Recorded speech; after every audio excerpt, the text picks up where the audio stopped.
Bonjour à vous. Alors, de quoi on parle aujourd'hui dans Art System? On parle de un sujet un peu difficile, la discipline.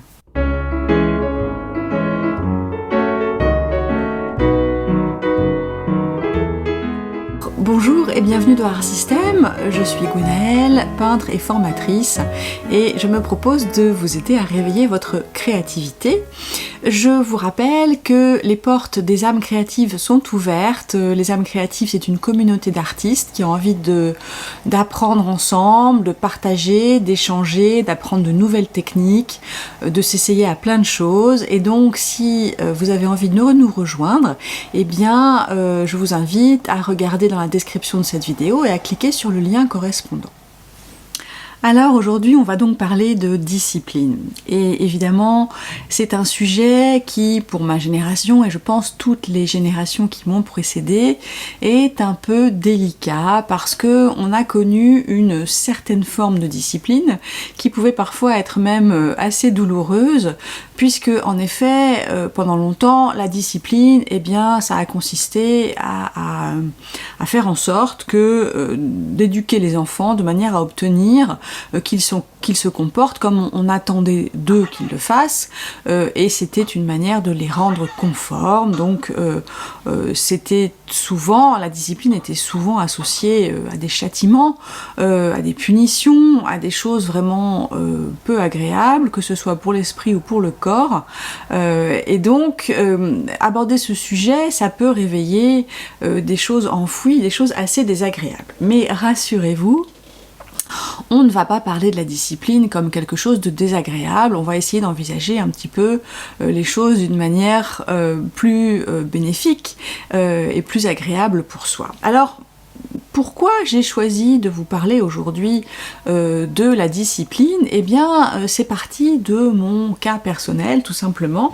C'est que je me suis aperçue que pour tout ce qui concernait l'extérieur, j'étais extrêmement disciplinée, hein, vous voyez bien, je publie régulièrement mes vidéos, je dis que je vais les mettre en ligne le jeudi, elles sont en ligne le jeudi, sauf rares exceptions, je publie ma newsletter, je fais mes cours, voilà, quand je m'engage sur quelque chose, je le fais. Et puis, par contre, quand je m'engage vis-à-vis de moi-même, quand j'essaye d'être disciplinée vis-à-vis de moi-même, je me rends compte que c'est beaucoup plus difficile. Par exemple, ça fait des années que je me dis je vais essayer de me baigner toute l'année, je vais aller dans la mer toute l'année. Je sais qu'il y a des gens qui le font, hein, donc c'est pas impossible. C'est tout à fait réalisable, mais tous les ans, au mois de octobre, novembre au mieux, je cale, je commence à trouver que l'eau est vraiment trop froide, c'est désagréable, et j'ai plus envie d'y aller, alors que je sais que c'est quelque chose qui me fait du bien, que ça donne un coup de fouet, un coup d'énergie, que c'est bon pour la santé. Bref, je n'arrive pas à m'y plier et à avoir la discipline nécessaire pour me baigner toute l'année. Et donc, je me suis dit comment ça se fait? Comment ça se fait que quand je m'engage vis-à-vis des gens à l'extérieur, voire des gens que je connais pas, je tiens ce que j'ai dit, je suis disciplinée, je fais preuve de discipline, et quand c'est pour moi, alors que je devrais quand même me faire passer en premier, eh bien non, ça ne tient pas, et je manque de discipline. Alors dans certains domaines j'en ai, mais dans d'autres j'arrive vraiment pas à changer mes habitudes, et j'ai pas du tout envie de procéder autrement. En fait, je me rends compte que je reviens tout le temps parce que c'est froid, parce qu'il fait froid, parce que c'est difficile, parce que ça demande de faire des efforts, je reviens tout le temps à mon comportement antérieur. La discipline et le plaisir, c'est deux choses qui sont assez liées. Notre cerveau humain, eh bien, il cherche avant tout à accroître le plaisir et à limiter la douleur. Et donc, quand on parle de discipline, on comprend bien que on va chercher à adopter un comportement qui, au départ, va être difficile, qui, au départ, risque de nous infliger une certaine forme de douleur. C'est-à-dire que si on veut aller se baigner toute l'année, eh bien, il va falloir supporter le froid. Il va falloir que le corps endure ce moment où l'eau est à 10 degrés et on se force à aller dedans, même si c'est pour un bénéfice ultérieur, sur le moment ça reste difficile. De la même manière, si on a envie, je sais pas moi, de perdre du poids, eh bien il va falloir endurer le fait qu'on va pas pouvoir manger tous les aliments qu'on voudrait, ou qu'on va devoir se limiter d'une façon ou d'une autre. Et puis si on veut se mettre au sport par exemple, eh bien il va falloir faire des efforts physiques, ça va être difficile, on va avoir chaud, on va transpirer, on va être essoufflé, et donc on n'a pas forcément envie de se mettre dans cet état-là en fait. Et donc le cerveau, parce qu'il recherche le plaisir avant tout, eh bien il va rechercher ces petits shoots de dopamine qui peuvent être donnés par le fait de, je sais pas, de manger un peu de chocolat, d'aller faire une balade plutôt que d'aller se plonger dans l'eau froide, de lire un bon livre plutôt que de se mettre au travail. Bref, on est toujours dans la recherche d'un plaisir immédiat, rapide, plutôt que dans la vision d'un plaisir qui serait différé et qu'on obtiendrait à plus long terme à force d'efforts et donc de discipline. Je fais une courte interruption pour vous rappeler que j'ai une newsletter qui paraît 2 fois par mois et souvent j'associe le sujet de la vidéo au sujet dont je parle dans la newsletter et je vous propose des astuces, des bonus. Donc si ça vous intéresse de compléter ce sujet de la discipline, je vous invite à vous inscrire à ma newsletter pour recevoir la prochaine dans votre boîte à lettres et pouvoir ainsi compléter tout ce que je vais vous dire dans cette vidéo. Donc, si on veut faire preuve de discipline dans certains domaines, eh bien, il va falloir dépasser ce sentiment de difficulté, de douleur que on peut ressentir et que le cerveau a surtout envie d'éviter. Et pour ça, il va falloir trouver quelque chose qui présente un intérêt supérieur, en fait. Il faut qu'on désire obtenir le résultat grâce à la discipline, de manière plus importante, plus forte que le petit plaisir que l'évitement de la douleur pourrait nous apporter. Quand on veut changer d'attitude, quand on veut changer de comportement et faire preuve de discipline pour obtenir quelque chose, eh bien c'est souvent parce qu'on associe à cette chose un état mental, une émotion bénéfique, positive, qu'on va ressentir quand on aura cette chose. Quand on aura perdu 10 kilos, on pourra porter des tenues qui nous plaisent davantage, se sentir plus léger. Quand on aura fait du sport pendant 1 an, eh bien on aura plus de muscles, on se sentira plus solide et on pourra bouger plus facilement. Enfin voilà, ce genre de choses.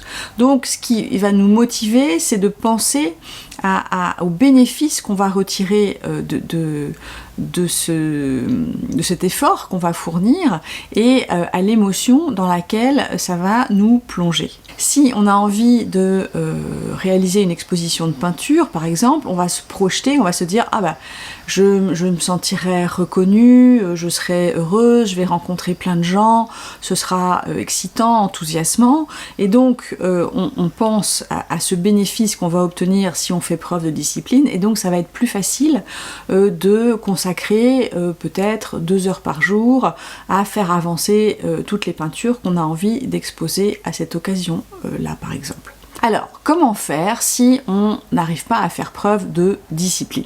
Qu'est-ce qu'on peut faire? Qu'est-ce qu'on peut mettre en place? La première question à se poser, c'est de se demander ce qu'on veut.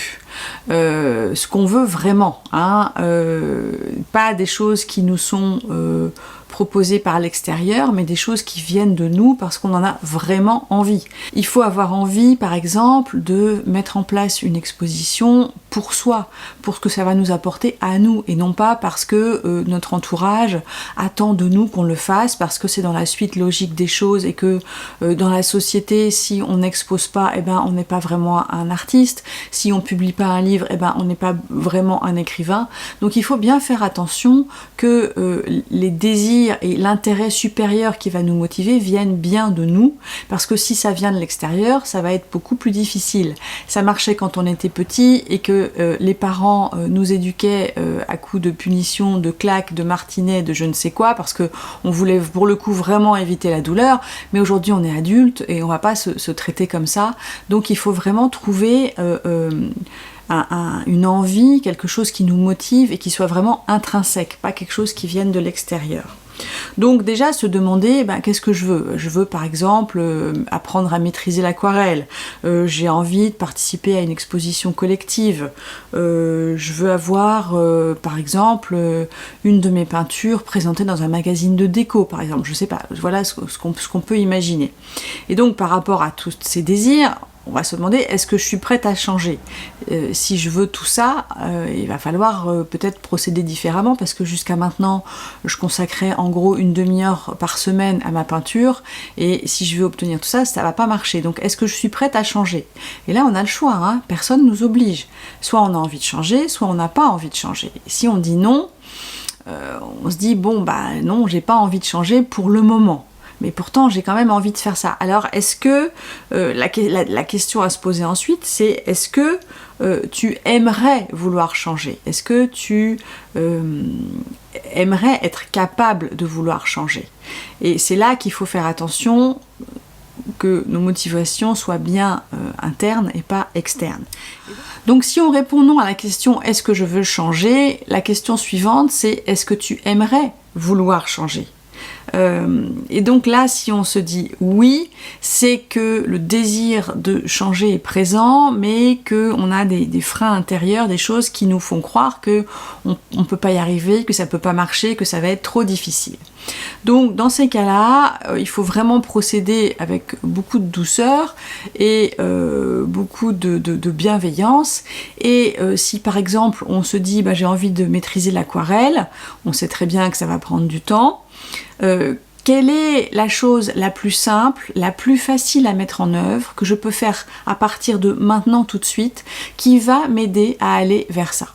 Alors ça peut être, je vais tous les soirs, je vais trouver un tuto d'aquarelle sur YouTube et je vais le faire. Ou bien je vais pratiquer l'aquarelle 20 minutes par jour. Voilà, quelque chose de simple, de facile à mettre en place, une chose pour laquelle les obstacles vont être vraiment minimes, quoi. Si on se dit, je passe un quart d'heure ou 20 minutes par jour, on peut toujours trouver un quart d'heure ou 20 minutes par jour. Si on se dit, je vais suivre un tuto, on peut toujours se constituer une playlist avec tout un tas de tutos et tous les soirs, après le dîner, au lieu de regarder Netflix, on va faire un tuto d'aquarelle, par exemple. Donc ça, c'est pas des choses difficiles à mettre en œuvre. Seulement, voilà. Notre cerveau, il est toujours en train d'essayer d'obtenir son shoot de dopamine et donc il va utiliser toutes les ruses possibles qu'il peut trouver pour nous faire croire que soit on y va à fond, soit c'est pas la peine. Et donc il va commencer à nous dire 20 minutes par jour, non c'est pas assez, tu vas pas y arriver. Et donc notre cerveau dans ces cas-là c'est un peu comme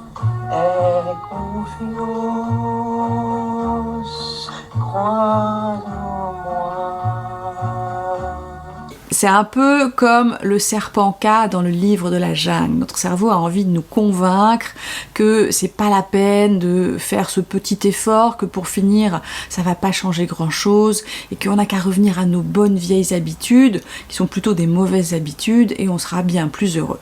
Donc il faut vraiment faire attention à ce moment-là de pas céder à ça. Et puis, quand on veut faire preuve de discipline, eh bien, la schlag, le coup de martinet, les insultes, le fait d'être brutalisé, de s'auto-violenter, non, ça va pas marcher. Ça marchait quand on était enfant parce qu'on ne pouvait pas faire autrement et que les parents avaient appris que c'était comme ça qu'on éduquait les enfants et donc ils reproduisaient ce qu'eux-mêmes avaient subi. Mais aujourd'hui, on est adulte et ça marche pas comme ça. On peut pas se comporter comme un parent malveillant. Ce dont on a besoin quand on veut faire preuve de discipline, eh bien, c'est de beaucoup de douceur d'abord, d'une très grande progressivité. Il faut pas vouloir tout changer en même temps, il faut faire un petit effort, une fois que c'est installé, on peut en faire un autre et au fur et à mesure, comme ça, on arrive à faire changer les choses. Et donc il faut vraiment jouer pour soi le rôle de parent bienveillant qu'on n'a peut-être pas eu, un parent qui veut notre bien mais qui va être aussi exigeant, c'est-à-dire que il va pas nous laisser faire n'importe quoi, il va nous dire ben non, regarde là, si tu manges tous les gâteaux qui passent à ta portée, tu vas être en mauvaise santé, tu vas être en excès de poids, tu vas pas être heureux, tu vas avoir tout un tas de problèmes. Donc il vaut mieux que tu fasses un effort. Et donc le parent va dire bon bah je comprends bien que tu as envie de faire telle chose, mais pour ton bien, sur le long terme, mieux vaut faire cette chose-là. Et donc on va peu à peu s'habituer à aller vers une attitude plus disciplinée, encore une fois, si on en a envie. On n'est absolument pas tenu de faire preuve de discipline, on est des adultes, on choisit ce qu'on a envie de faire. Mais la discipline, si on n'en a pas, eh bien le truc c'est qu'il se passe pas grand chose, il se passe rien si on fait pas preuve de discipline. Et donc, pour terminer, pour en revenir à mon cas personnel, eh bien, je me suis aperçue que la discipline que je pouvais avoir vis-à-vis de l'extérieur, d'une part, elle avait été inoculée en moi par mon éducation, et d'autre part, il y avait aussi une question de regard. Si je ne publie pas ma vidéo en temps et en heure, ben, tout le monde va le savoir. Et peut-être que ça me dérange. Alors que quand je manque de discipline vis-à-vis de moi-même, personne ne le sait. Personne ne sait que j'ai décidé de faire telle ou telle chose et que si je la fais pas, ben voilà, il n'y a pas d'enjeu de regard extérieur. Et je pense que c'est pour ça que si on a envie de mettre en place certaines formes de discipline dans sa vie, si on a envie d'obtenir certains résultats, parce que c'est la discipline qui va le permettre, c'est la discipline de jouer d'un instrument une demi-heure par jour qui va permettre de maîtriser cet instrument, par exemple, c'est la discipline d'aller courir 3 fois par semaine qui va permettre de réaliser un semi-marathon. Voilà, si on a envie de réaliser certaines choses, on est un peu forcé de faire preuve de discipline et donc il faut vraiment faire attention de ne pas le faire à l'ancienne, en se rudoyant et en étant violent vis-à-vis de soi-même et en se parlant mal et en se forçant à faire des choses. Non, je pense qu'il faut vraiment agir vis-à-vis de soi comme un parent bienveillant qui veut notre bien, mais qui va être aussi dans une forme d'exigence, une exigence douce, mais une exigence quand même. Et bien s'il faut commencer par aller courir juste 5 minutes par jour, il va nous dire c'est mieux que rien, va courir 5 minutes et puis peu à peu tu pourras augmenter. Et de la même manière, si l'instrument on ne peut le pratiquer que 3 soirs par semaine, et bien 3 soirs par semaine c'est mieux que rien. Et donc commence comme ça, commence petit et c'est les efforts accumulés qui vont permettre d'obtenir et d'aller vers ce qu'on veut. Voilà donc ce que je voulais vous dire sur la discipline. Je serais curieuse d'avoir vos réactions et puis vos commentaires par rapport à ça. Quelle forme de discipline vous avez connue dans l'enfance? Est-ce que vos parents étaient très durs, étaient très exigeants? Moi je sais que ma mère était vraiment très très dure avec moi. Et puis aujourd'hui, quel rapport vous avez à la discipline et est-ce que c'est une chose que vous arrivez à pratiquer vis-à-vis de vous-même assez facilement ou pas? Voilà, donc n'oubliez pas, les âmes créatives, c'est ouvert jusqu'à la fin septembre. Après, vous ne pourrez plus vous inscrire. Donc, si ça vous intéresse, allez jeter un œil et éventuellement inscrivez-vous parce qu'après, moi, je veux garder un temps pour qu'on se retrouve dans ce petit groupe-là et qu'on commence à travailler ensemble et que les choses se mettent en place. Et les portes ne rouvriront que soit à la fin de l'année, soit à l'année prochaine. Donc, si vous avez envie de faire partie des premiers qui sont dans le groupe, qui me font des retours, qui m'aident à améliorer les choses et puis qui commencent à apprendre avec moi aussi, parce que c'est ça que je vous propose, hein, c'est des cours régulièrement tous les mois et puis des occasions de partager, des défis, des challenges, des choses comme ça. Allez voir la page correspondante et puis j'espère vous retrouver bientôt dans les âmes créatives. Voilà, c'est tout pour cette vidéo, pour cette semaine. semaine. Je vous souhaite beaucoup de courage pour mettre en place tout ce que vous avez envie de faire et faire preuve de discipline, d'autodiscipline, tant qu'à faire. Voilà, je vous dis à bientôt, au revoir.